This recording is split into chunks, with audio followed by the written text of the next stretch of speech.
Existem poucos assuntos mais confusos do que vesting e cliff quando se trata de jurídico para startups. Temos vários artigos, vídeos e conteúdos na internet a respeito do assunto e ainda assim muitos fundadores de empresas acabam se confundindo.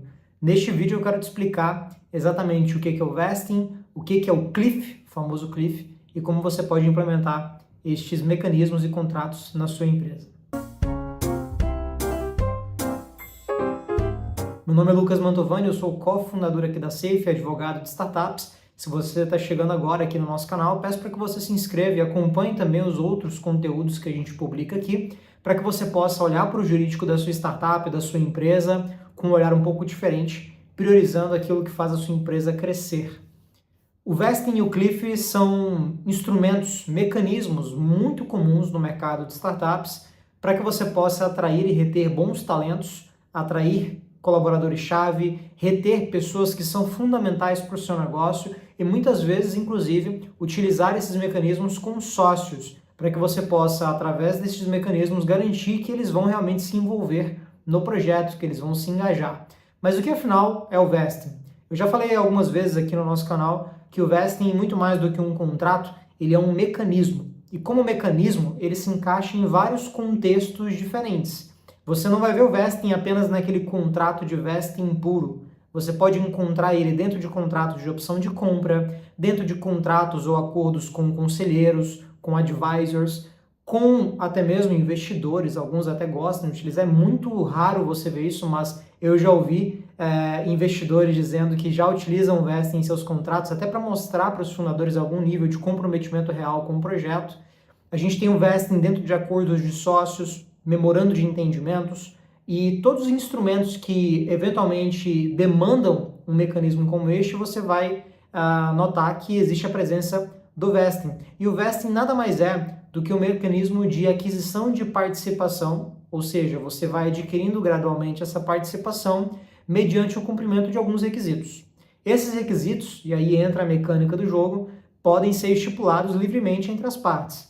O primeiro e o mais fundamental deles é o requisito temporal. Eu vou falar e hoje, neste vídeo, quero focar bastante no requisito temporal, porque nós queremos aqui diferenciar o vesting do cliff. O que é o famoso cliff, como é que ele se encaixa dentro do vesting, como que ele se encaixa nos contratos. Então, o requisito temporal tem tudo a ver com isso. Então, o foco do nosso vídeo hoje é em explicar essa diferença. Se você sair desse vídeo aqui entendendo o que é o vesting, como funciona o cliff, eu já vou ficar muito satisfeito, porque a gente vai ter muito tempo em outros vídeos para falar muito mais sobre este assunto. Pois bem, o período de vesting, ele é dividido em algumas etapas. Como eu disse, um dos critérios para aquisição de participação no vesting é o critério temporal, ou seja, naturalmente, aquela pessoa que é beneficiária do vesting, aquela pessoa que recebe aquela proposta de vesting, ela vai ter que cumprir os requisitos do contrato durante um período de tempo. Não faz sentido você fazer um vesting que tem cumprimento imediato, senão não precisaria, bastaria você simplesmente dar a participação. Mas se você estabelece um tempo mínimo ali, um período de tempo, um lapso, né, pelo qual, onde a pessoa tem que cumprir alguns requisitos, você de fato vai ter ali a implementação do vesting de forma apropriada. E esse período de tempo, como é um critério, um requisito, ele precisa ser cumprido por aquela pessoa que recebeu a proposta, o beneficiário do vesting, ou ela não vai ao final do período, ou mesmo durante, adquirir a participação. Então, o vesting ele tem essa natureza, né? Ele tem ali alguns gatilhos que vão permitir que você, como beneficiário, ou a pessoa que recebeu a proposta, tenha que cumprir alguns requisitos para adquirir a participação ao longo de um período de tempo. Esse período de tempo ele é fracionado, então o vesting tem essa natureza, não existe um vesting de período único. O período ele é sempre fracionado até para que haja uma justiça. Imagina um período de vesting de 3 anos, por exemplo.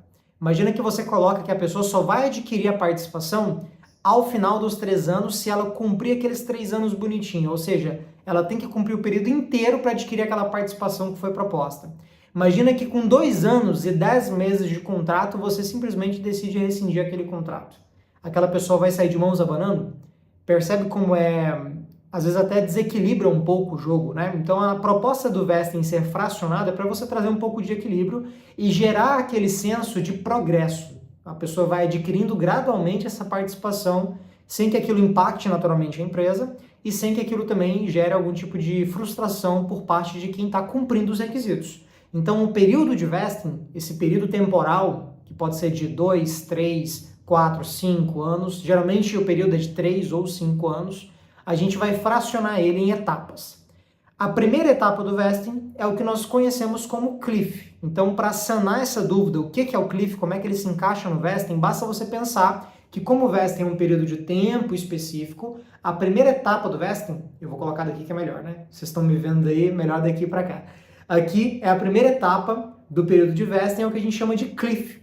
Essa primeira etapa, chamada cliff, nada mais é do que um período de carência. É um período onde aquela pessoa que é beneficiária do vesting, ela não adquire participação, ela não adquire direitos de participação, ainda que ela cumpra todos os outros requisitos do contrato. Ela não vai adquirir participação, porque é um período de carência. É um período no qual se exige daquela pessoa algum comprometimento, entregas efetivas, mesmo que ela ainda não adquira participação. É quase como se fosse um período de testes, tá? Não é muito apropriado usar, eu gosto mais de usar a analogia da carência mesmo. Se você pensar um plano de saúde, por exemplo, que tem um período de carência, você como beneficiário do plano de saúde tem que pagar o plano, mesmo que você tenha carências para alguns benefícios. Você tem que pagar o plano integral, você não paga parcial. Da mesma forma que no vesting, o beneficiário ele tem que cumprir os requisitos do vesting integralmente, todas as metas estabelecidas, todas as funções ou atividades que foram estabelecidas, e nesse período de cliff, ainda que ele esteja cumprindo todo o resto, ele não adquire qualquer tipo de participação. Ou seja, se o contrato se encerrar durante o período de cliff, ele vai sair de mãos abanando do ponto de vista societário. Aí lembre-se, e aí vale a pena você consultar os outros vídeos que a gente tem aqui sobre vesting, que o vesting ele caminha lado a lado com outros contratos. Então vamos imaginar um cenário de um vesting com um colaborador-chave. Você não coloca no contrato de vesting a remuneração daquele colaborador, porque o vesting ele tem natureza societária.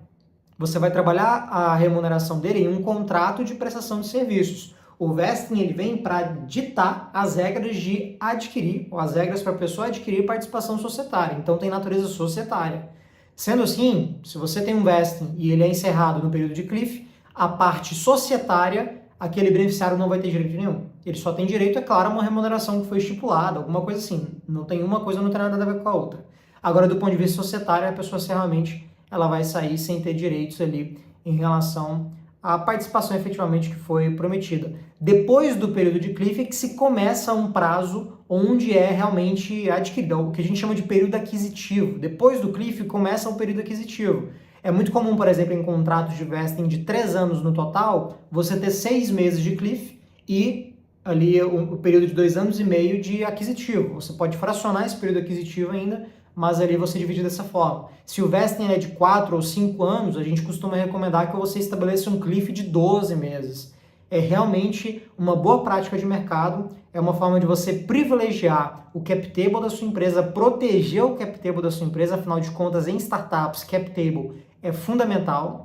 E, naturalmente, existe um outro aspecto aí do vesting que vale a pena a gente sempre mencionar, que é o da sua curtida neste vídeo. Para a gente é muito importante que você apoie esse tipo de conteúdo, então eu vou te pedir para, assim como os beneficiários de vesting têm que cumprir alguns requisitos, hoje eu quero te pedir para você nos ajudar curtindo esse vídeo para que ele possa chegar a mais pessoas. E claro, né, se você estiver curtindo esse conteúdo, se inscreva no nosso canal para poder também receber os próximos conteúdos e, claro, visite os outros vídeos que a gente publicou por aqui. Em resumo, pessoal, o vesting e o cliff são coisas que andam lado a lado, porque o cliff está dentro do vesting, não é a mesma coisa. Então, quando alguém falar de cliff vesting, esqueça, não é a mesma coisa. O cliff é um período de carência no início do período de vesting, no qual aquela pessoa não vai ter direito à participação societária. Eu espero que este vídeo tenha sido didático para vocês. Conto com o seu comentário aqui embaixo para você deixar a tua dúvida, deixar ali uma sugestão de tema para um próximo vídeo e, naturalmente, se você curtiu, deixar também o seu apoio para que a gente possa continuar produzindo conteúdos que vão te ajudar no jurídico da sua empresa e da sua startup. Até o próximo vídeo.